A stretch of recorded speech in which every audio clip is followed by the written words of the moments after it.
What's up, everybody? This is your boy DC Black coming to you yet again with another review. Let me kind of fix that, right? So, what I'm coming here to review is Star Wars Clone Wars, the final season. I just got through watching the final episode. There were only six. Wow, I lost track already. I think it was about like 6, 7 episodes, I believe. Let me double check that really quick. I think about six. It's about 6 episodes. It's not a big deal. 6 episodes, I believe. Because they were broken up into three different, 2 parts of 3, I believe. So it has to be 6. And it was broken up into different segments because part of it was a story that they wanted to tell during the original show when the show first aired, something they wanted to tell. And then the latter half was based off of the Star Wars Ahsoka book that was put out. So because I was gonna do episode by episode, but when I watched the first, when I watched the first one, I was like, all right, there's only 6, so they're gonna group them. They're gonna be 3-part. They're gonna be like 2 sets of 3-parters. So I was like, all right, well, I'm not gonna necessarily go ahead and review them as a set, as individual sets. I'm just gonna review it all together. Probably in hindsight, could have did the first 3 episodes together because let me kind of and look at this really quick. Because the first 3 episodes actually were telling its own story and it had nothing to do. It was 12 episodes. I apologize. 12 episodes. Because Ahsoka's part started with episode 4, I believe. Yeah, it's episode 4, I believe, that they kind of started her. Episode 4 or 5, that they started with just her arc. So I want to just kind of go ahead. I'm going to kind of talk about this as a whole, and then I'm going to kind of dive into some other things that I liked or didn't like about the show. But as I can actually tell you, there were a few things that I didn't like, but overall, this was probably my favorite season of Clone Wars. Period. Like and I love the Bounty Hunter season that they kind of had or marketed as the Bounty Hunter season, but this is my favorite season, hands down. I was this man. This series finale left me with like, this is what Star Wars should be, and it's sad because when you watch, because today is May the 4th, so this is Star Wars Day. When you watch Star Wars, it's almost like you have to. It's almost like, especially with today, Star Wars is very divided. It's extremely divisive. It's probably one of the most divisive franchises around, like today, outside of the DCEU. But what makes the Star Wars franchise so divisive is just the little nuances that they have with different characters and how different plots go, and why is this character super broken when they weren't like 5 minutes ago.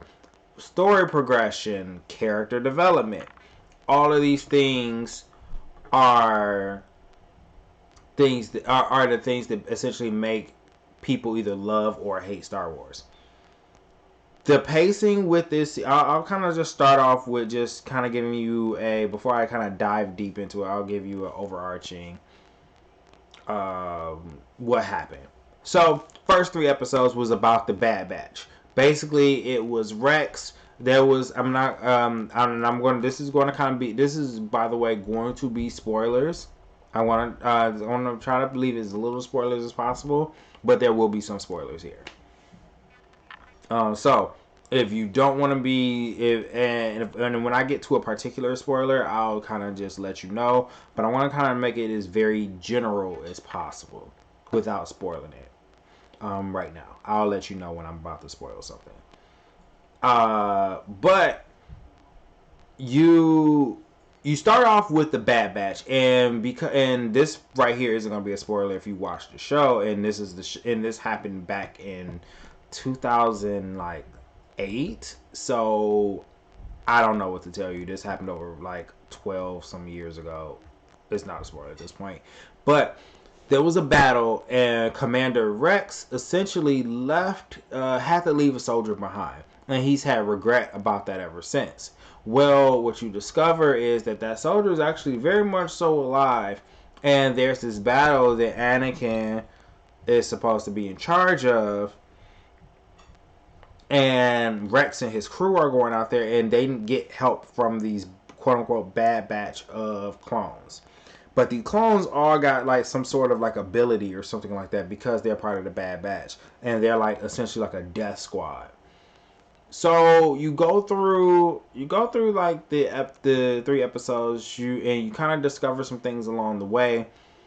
And I think the first arc of episodes 1 through 3, I believe, because I think like 1 through 3 is where, because episode 4 I believe is when Ahsoka stuff start. No, 1 through 4. Yeah, it's 3 sets of 4 because it's 12 episodes. It's 3 sets of 4. I'm sorry, it wasn't 2 sets of 3. It was 3 sets of 4. And the first group of 4 episodes, because that was about the battle, the Bad Batch battle, and Anakin having to come in and all this other stuff. I think to me that was the weakest part of the season, just because I get the fact that it was kind of Rex centered and his regret. While there were quality things that I liked about this, like a lot of nods to episode 3, and a lot of leaning in, like, hey, I'm just keep. If you haven't seen episode 3, understand, watch this. Or if you have seen episode 3, hey, this is what happened. This kind of leaning, kind of nod and wink to episode 3. I didn't. This was just it didn't, to me. It seemed the least cohesive with this season. If you would have started episode 5 to 12, that seemed like a cohesive season to me. Episodes 1 through 4 didn't really see that cohesive. The only thing that really, I guess, was the biggest thing about that, and maybe that was kind of the larger takeaway, was just the darkness in Anakin. Like, he does some very savage stuff these first 4 episodes where you like, whoa, sir. Like, are you okay? And you, by doing that, like, you kind of, you start seeing and understanding, like, okay, Anakin is kind of going dark at this point. What the heck is going on with him? Between season 6 versus now, you do kind of start seeing him kind of start going darker, especially after Ahsoka leaves the Order. You start seeing her get darker, and you start seeing, okay, well, maybe this is because of what the Order did to her. But it gets, like, he does some very savage stuff, like, and you can visibly see the darkness in the character. Also, one thing I want to add to, since we're on the topic of Anakin looks like he does in episode 3.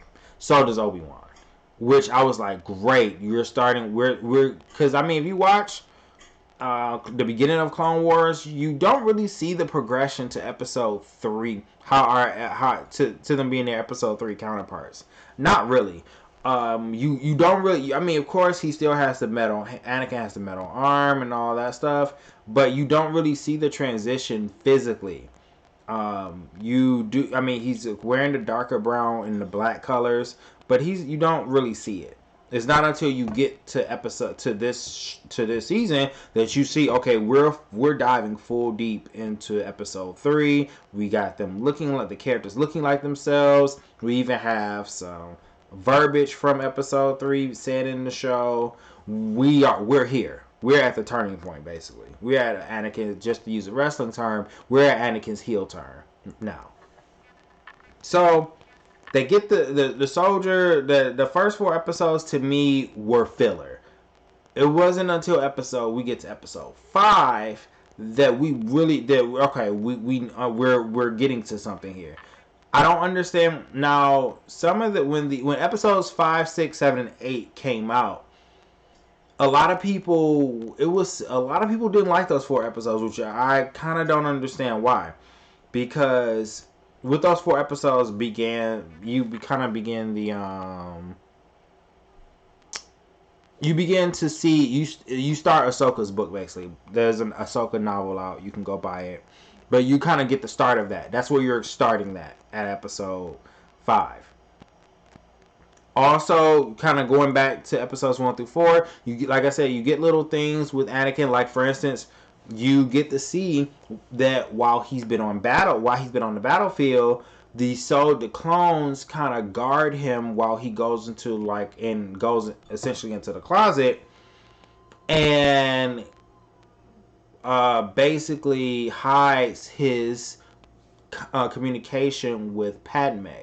The clones basically kind of they got his back. They know that Anakin goes to talk to somebody randomly and in the shadows, but he cool. It ain't nothing crazy, but it's kind of leaned in that they may know that he's kind of talking to Padme, and that him and Padme kind of got something going on that maybe is supposed to be secret.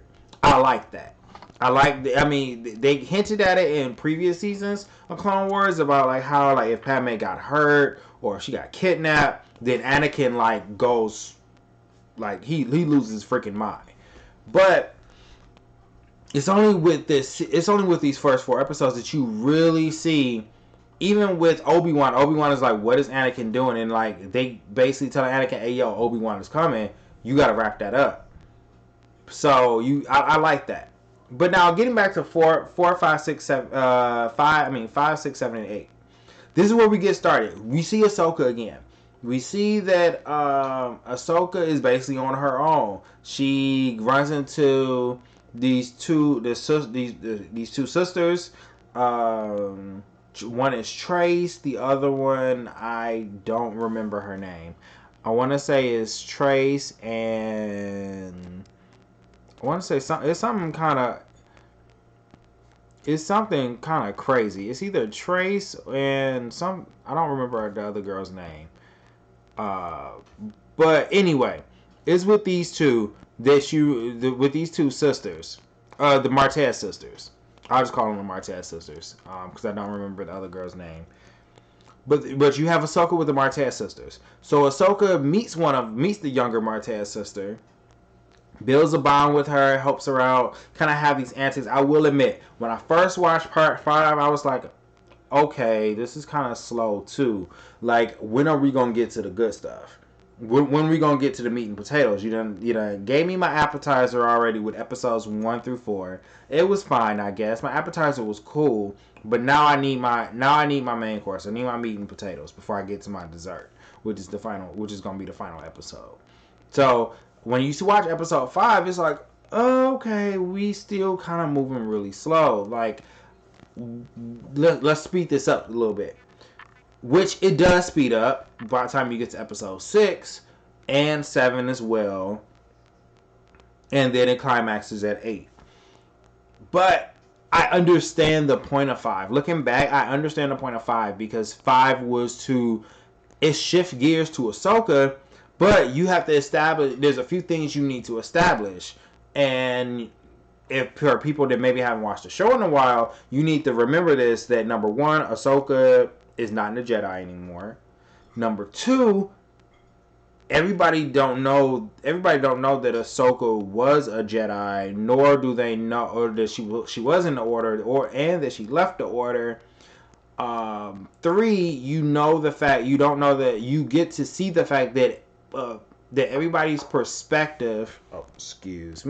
Everybody's perspective of the Jedi are different and is very jaded because of the stuff that the Jedi has done up until now.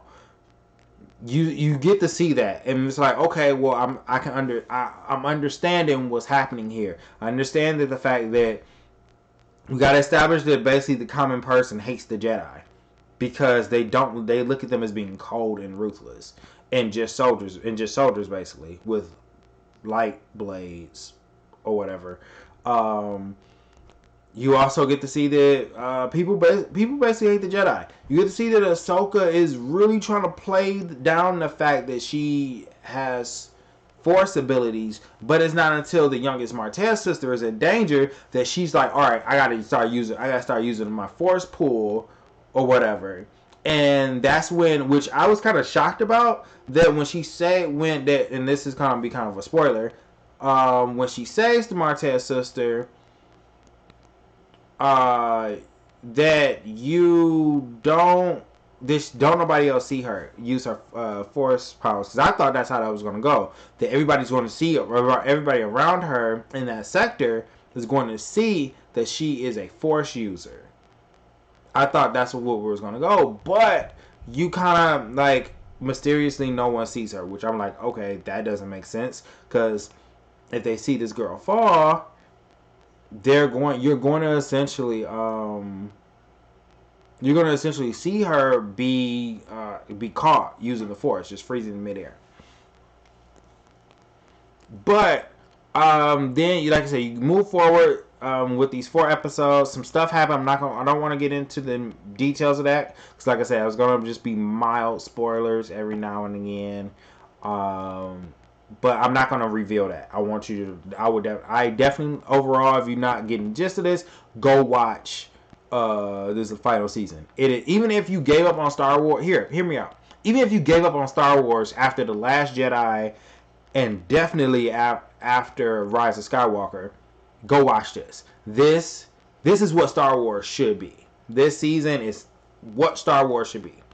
So you get through these 4 episodes and you discover these other batch of 4, and you discover the some Mandalorians is there. And it's like, okay, why are they there? And it's the sister, and it's the sister of the ruler of Mandalore from the previous season that died. That was hooking up with Obi-Wan. So now we first established that you have the Bad Batch. That's the Bad Batch arc. We have that. We're establishing, okay, well, Anakin's getting a little darker. We then establish, okay, now Ahsoka, we starting to get a little stuff with Ahsoka here. Ahsoka's hiding that she's a Force user. She's learning that everybody hates the Jedi. It's reinforcing her, like how she feels about the Jedi. Now we at the creme de la creme. Okay, now we at what we came here to see. We're at we're with main course. We went from appetizer. They start teasing us a little bit for our main course. Now we at the third piece, and we at our actual meal here. This is where the meal is. This is where the dessert is. This is everything.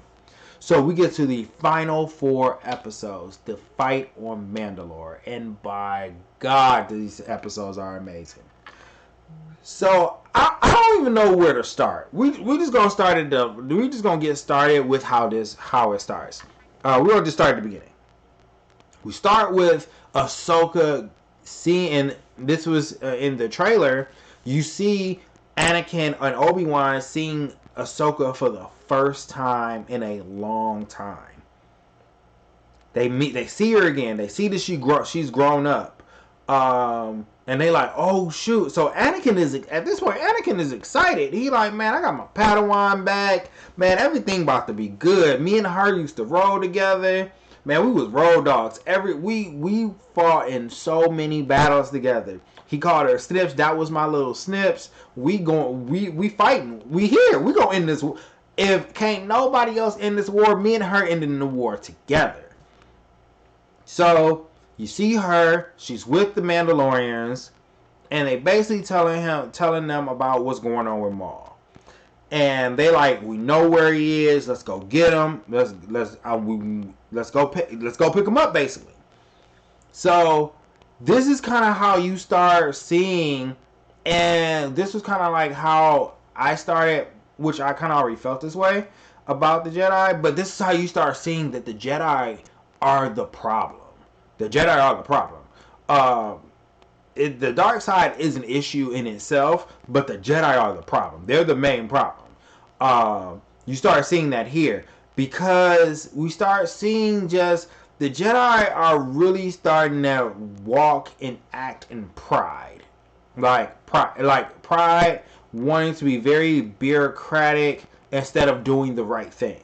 They're thinking more like and it was mentioned in the show. Ahsoka kept driving, and this is what I love. This is why I love Dave Filoni with Star Wars, and this is why I think Dave Filoni should be running Star Wars, because he kept putting these small little things in the dialogue that kind of like, if you listen, you start seeing like, okay, this is in episode 3, this is why this stuff is happening. You start seeing the same thing over and over. Even Obi-Wan says this in episode 3, but Ahsoka says it here, where she's saying like the Jedi were never meant to be soldiers. This is why we're at the place we're at now, because we were operating outside of our purpose. We were meant to only be peacekeepers. We weren't meant to be soldiers. That's why we had the clone troopers, because they were supposed to be the ones that were the soldiers. However, because we had to start acting like soldiers, we started doing something that we weren't created to do. And because we weren't created to do this, now we got a bunch of people that hate us, and we start doing stuff that, quite frankly, is outside of our character. Like, for instance, they go to Obi-Wan and Anakin for help. Anakin is like, oh, we can go pick up Maul right now. Meanwhile, Obi-Wan is like, okay, well, I gotta go talk to the council. That's not what we supposed to be doing right now. I really don't trust you. And Ahsoka's like, you ain't gotta trust her. You trust me. We need to go pick up. We know where Maul is. Let's go pick him up right now. And so you get through the show, and then I love the little, and just, man, like Ahsoka and Anakin's relationship and how they interact. Like, you could tell Ahsoka's a little hesitant because she feels like she's in a place where she left these people behind, and quite frankly, she was quite comfortable with leaving them behind. But now it's like, okay, well, we can see that they really still admire her. They still look up to her. So much so that a lot of the clones paint their face in the same colors, skin color, and markings that Ahsoka have on her face, letting them know that their allegiances to her for now. And I love that. I love that little moment where she sees that, and she's like, I'm not your commander anymore. And Anakin in Rex basically says, it doesn't matter. We clones respect loyalty, and you have always been loyal to us. You've always defended us. You've always had our back. So you will forever be our commander. And then even the small little nod of Ahsoka seeing Anakin presenting her with a gift. And any of you guys that are Clone Wars fans would know that her lightsabers originally were green. And I don't want to get into like the deep significance between having the different color lightsabers and all that. That's a whole nother thing. But she then is presented with her lightsabers again, but this time she has blue blue blade, the same blade that Anakin has. And that just, like, I love the symbolism. And then we can go dive deep into the symbolism itself, but you start seeing the symbolism that all three of them, the focal point of Clone Wars, Anakin, Obi-Wan, and Ahsoka, all three of them having the same color lightsaber. Anakin and Obi-Wan already had one because that was his Padawan, basically. But now, and they were like brothers. Now Ahsoka is into the fold, and now all three of them have the same color lightsaber, and that is so freaking dope. It was like, dang, man, like, I love this show. Like, it's those small little things, it's those small little nods and tidbits where you're like, dang, like, Dave Filoni really pays attention to detail, and he genuinely loves Star Wars. Like, He's not like, okay, well, I'm using Star Wars as a stepping stone to like a bigger job. He genuinely loves Star Wars. So Obi-Wan says, all right, we ain't helping you, which was some bull. And then Ahsoka goes in on him. It's just like, basically telling him, like, y'all ain't, like, so wait, you gonna answer to the Chancellor now? And he's like, oh, no, the Chancellor. And at this point, this is where we get to the point where episode 3 has started. So the last 4 episodes, basically, if you watch the last 4 episodes of this season and episode 3, they run concurrently. So all the events of all 4 episodes in that entire movie run side by side. You then get Obi-Wan saying, well, no, the Chancellor's been captured by General Grievous and he's over Coruscant. We gotta go. Anakin is silent at this point while Ahsoka and Obi-Wan are going at it. And he's like, Ahsoka's like, because the Mandalorian, she's basically saying, like, I knew I couldn't trust you. My sister loved you. You loved my sister, basically, and this is how you gonna, repay her death. And Obi-Wan is like, okay, well, that's kind of low. Which I'm like, it ain't, because you trash. But you get this argument between them of Ahsoka being like, see, this is why I left the Jedi, because instead of doing the right thing, you going back to answering to the Chancellor. And while they're going back and forth, Anakin presents the solution. And this is how we get the Battle of Mandalore. Now, we get to the point where we're about to get to, where we get to Mandalore. They have this battle, and this is where you see Ahsoka shine.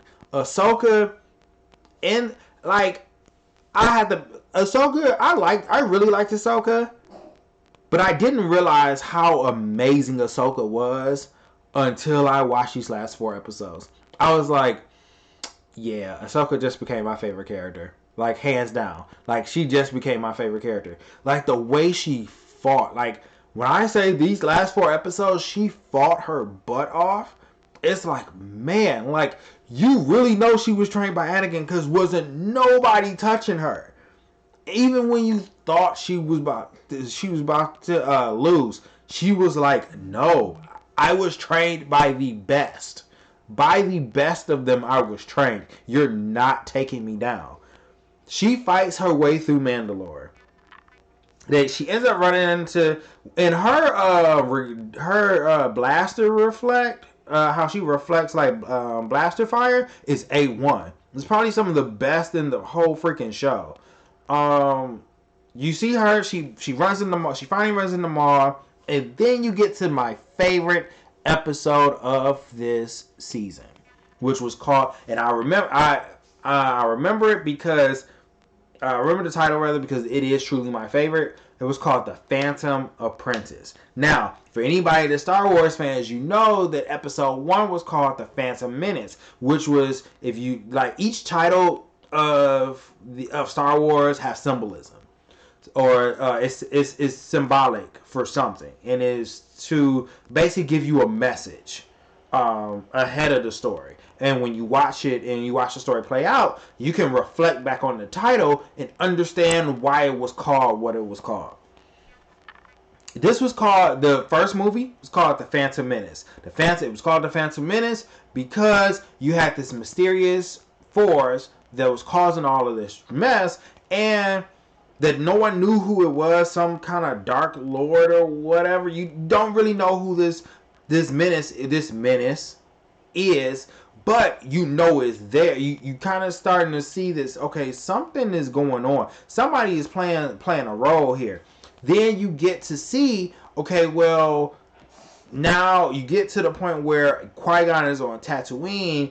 Sidious sends Maul out to Tatooine, and you start seeing, okay, well, there's this dude out here with this black cloak and this lightsaber, this red lightsaber. He's not playing. I don't know who he is, but he's a problem.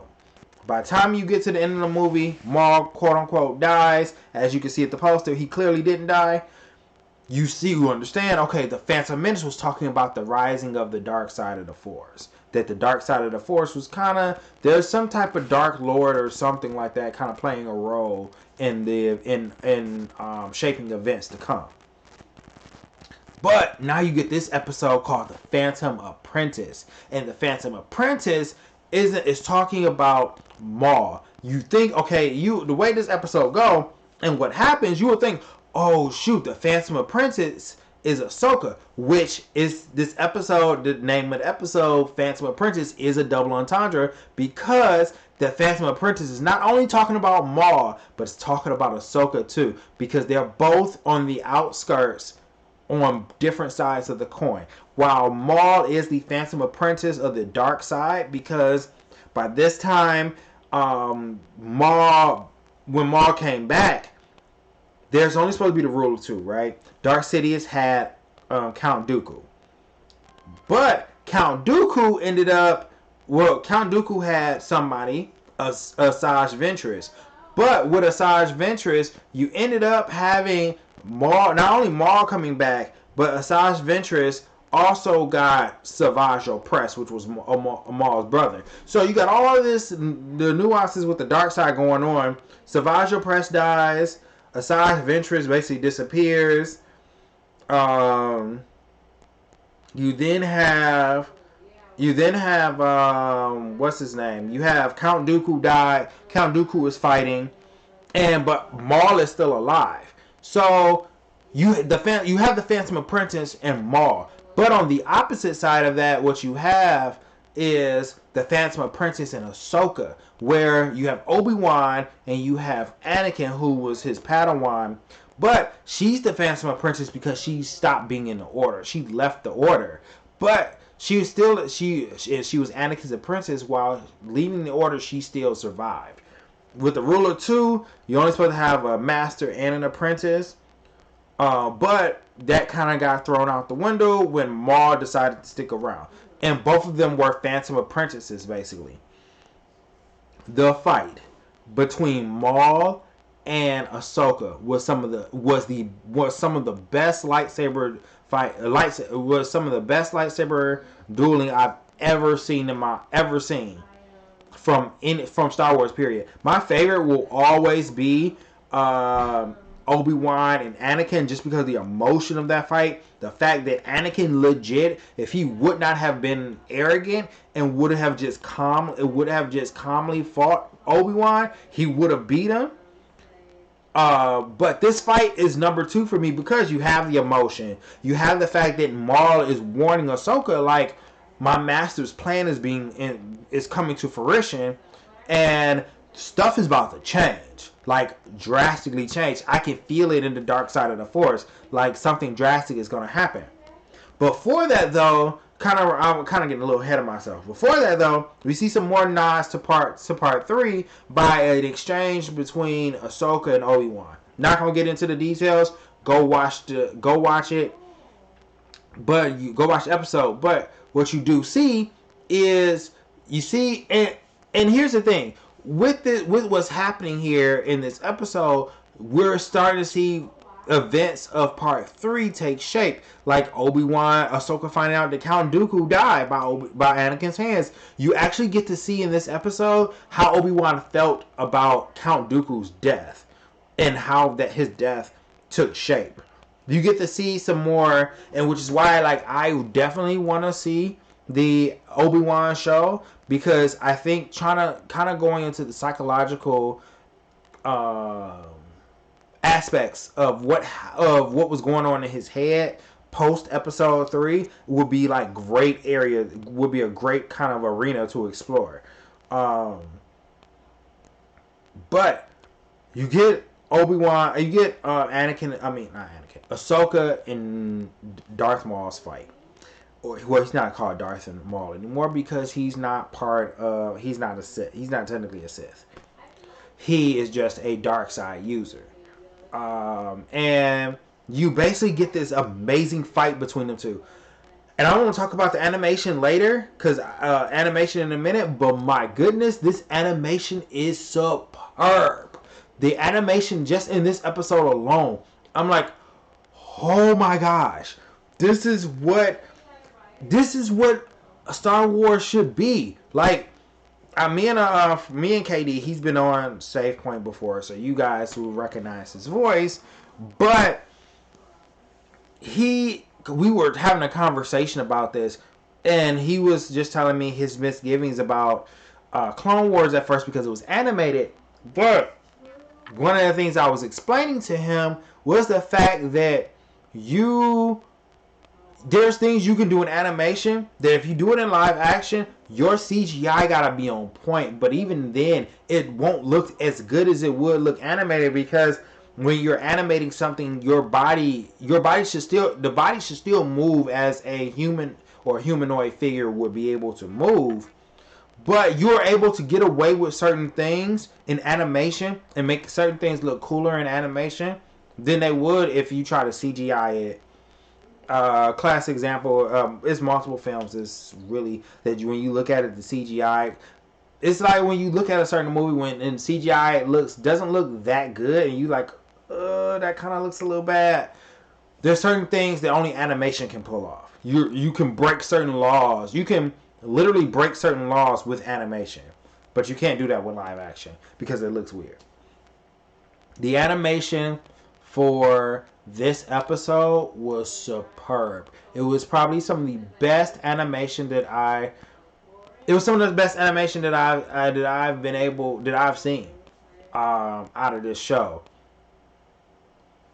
I watched that duel I watched it twice, and even as I'm talking about it, I'm like, man, the dialogue, how they set the scene up of that duel, the glass shattering in the chambers in the throne chamber in Mandalore, the glass breaking, the fight that's outside, the smoke, when Maul reveals to him that Anakin is going to be the one that is going to turn, that Darth Sidious is trying to turn this entire time, and Ahsoka just doesn't want to believe it. She completely ignores it, and Maul is like, hey yo, if you join me, we can beat Sidious.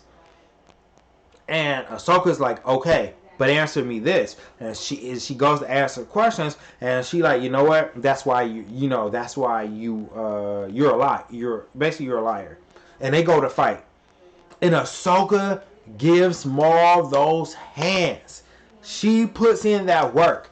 And even the cockiness of the confidence of Ahsoka, she being like, oh, you better be glad Anakin wasn't here, because if Anakin would have been here, me and him would have fought you, you're losing, Doc. You even can see the viciousness of Maul and his lightsaber combat, of why, like, when people were fighting Maul, they were getting chopped down because of the fact that Maul, when he does his lightsaber battles, his lightsaber style is very aggressive. So unless your defense is really good, you don't stand a chance. You don't stand a chance against Maul, honestly. You don't really get to see somebody really stand up against Maul, because they're not gonna stand up against Maul. He's really, you're gonna lose. But Ahsoka stands up to Maul and she gives him that work. Like, she completely brings that man down. The battle keeps going. The battle ends, and Maul is like warning her, like, you don't know what you're doing. You're making a huge mistake. So you get to the second to last episode, and you basically hear they basically capture Maul, and I love, like I said, nods to the Star Wars franchise. Dave Filoni is a student of Star Wars. He even started using old stuff. It mentions like an old weapon that the Mandalorians had to basically bind Force users and to constrict them. And it reminds you even almost of the carbonite that what's his name? Dang, why I can't think of Han Solo was in. Kind of looks like that a little bit, but but they were like was being told, like Ahsoka was being told, this was something that we used to contain Force users back when Mandalorians was at war with the Jedi. So you get this fight, you get this exchange. Excuse me, get this exchange. They go to the ship. They're on their way back to send Maul to Coruscant. Guess what happens? Order 66 kicks in. Once Order 66 kicks in, Rex tries his best to fight. And this is where you really see Ahsoka. You really see the kindness of Ahsoka, and that Ahsoka really embodied what the Jedi should have been embodying this entire time. The fact that Ahsoka is defending herself, but she's like, I'm not losing. And you see the determination of Ahsoka, the drive Ahsoka has just to survive, knowing the fact that she has to survive this, because if she slips for even a second, she loses her life. And you can see that she's fighting the fact of how she kind of knows that, okay, I need Maul's help to leave this ship. And she goes to Maul, and she's like, you're finally, we're gonna work together. She's like, hold on, we're not working together. You're just a distraction. And she goes and she does what she can to survive. By the last episode, the episode, by the way, was called Shattered, which was, like I said, which was very good, because at that moment, this is when Order 66 takes place, right? So this is the moment where the Jedi Order shatters, where you see the light side of the Force basically shatters. Everything that basically that represented the light side of the Force, you basically see that, and it completely shatters. So then we get to the final episode, was called Victory and Death. And this is what, like I said, I can't stress this enough. This is why I love Star Wars. This is what Star Wars should be. The whole episode was just a character. I'm not gonna reveal who it is, but if you watched Rebels, you know who it is. It's about this character, and Ahsoka is simply just trying to survive the onslaught of clones, and Ahsoka doing everything that she can, because though she's not a Jedi, she's embodying the qualities and everything the Order's supposed to represent. She says, she even looks to the character and says, you're a good soldier. They're good soldiers. I will not kill them. Though she knows her life is on the line, she refuses to take a life. Refuses. And I'm like, dang, Ahsoka, I'm like, hey, yo, I'm sorry, but I'm slicing and dicing. Like, it's either me or them at this point. Because the character tells them, they will kill themselves just to kill us. And she's like, I'm not taking a life. And I'm like, dang, you better than me. Because I'm like, all right, we slicing and dicing all day. I'm getting to that ship to get out of here. But she values the clone's life so much that she's like, I'm going to save. They can be saved. I'm not killing them. When all of the rest of the Jedi that did survive Order 66 definitely killed their clones. So she does. When I say she gets put through the ringer this episode, she goes through it. But she makes it, and then you see another nod to to Rebels and Clone Wars. You see her basically, as she makes a memorial for the clones, you see her basically wear, yet again, if you haven't seen Rebels, I'm going to kind of going to dip my toe in the spoiler pool a little bit at the end of Rebels, but Rebels ended for quite a while, so whatever.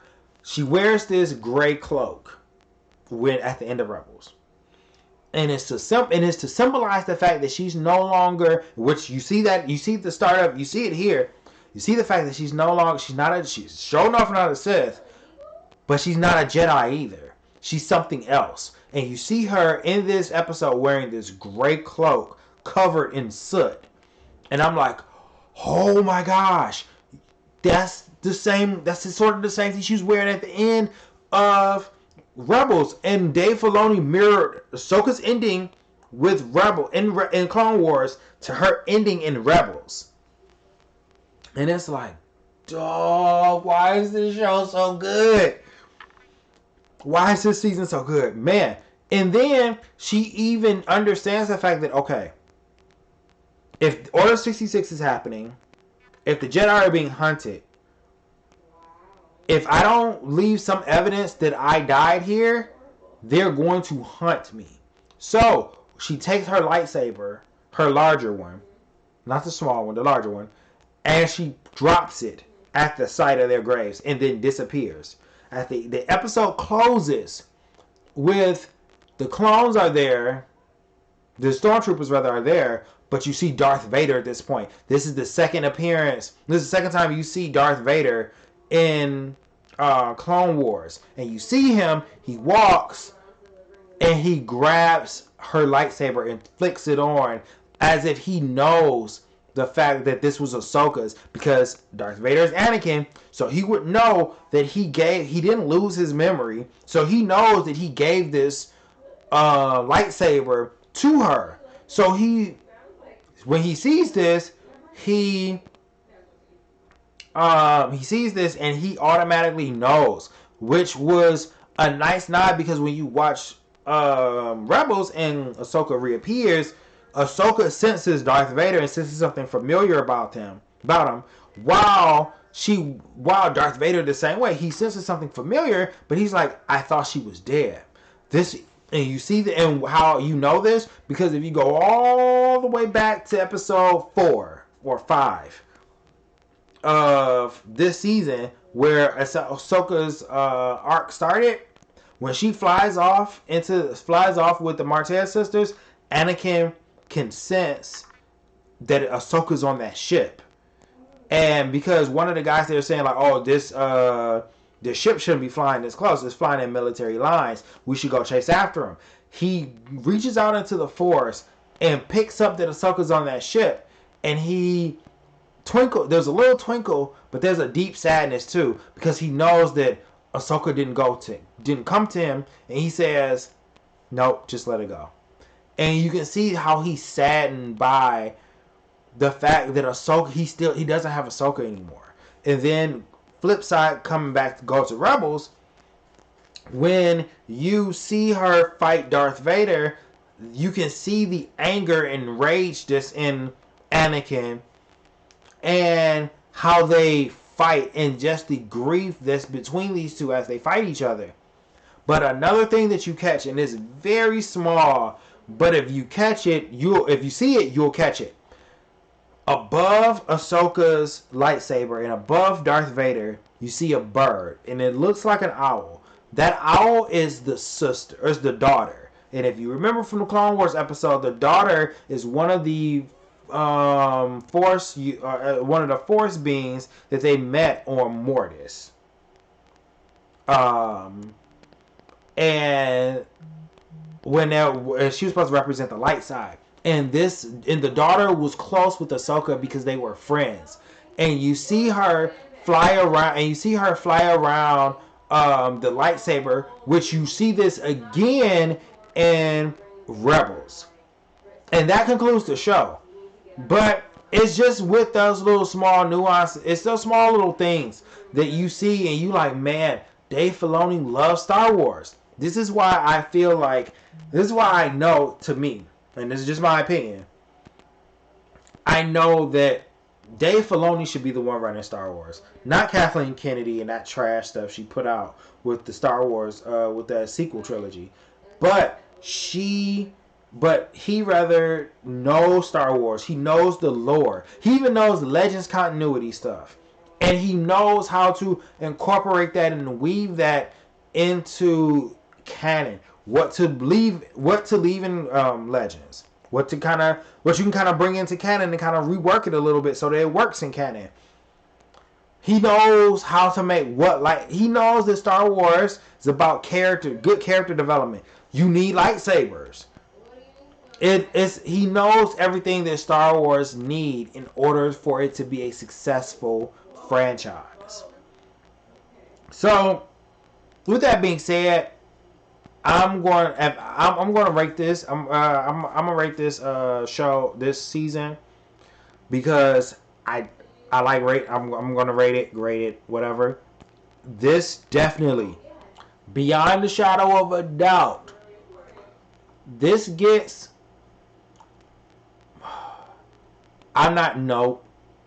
It gets a 5 out of 5. I was gonna give it 4.5, just because I didn't really care about the Bad Batch stuff and the slowness of episode 5, but nah.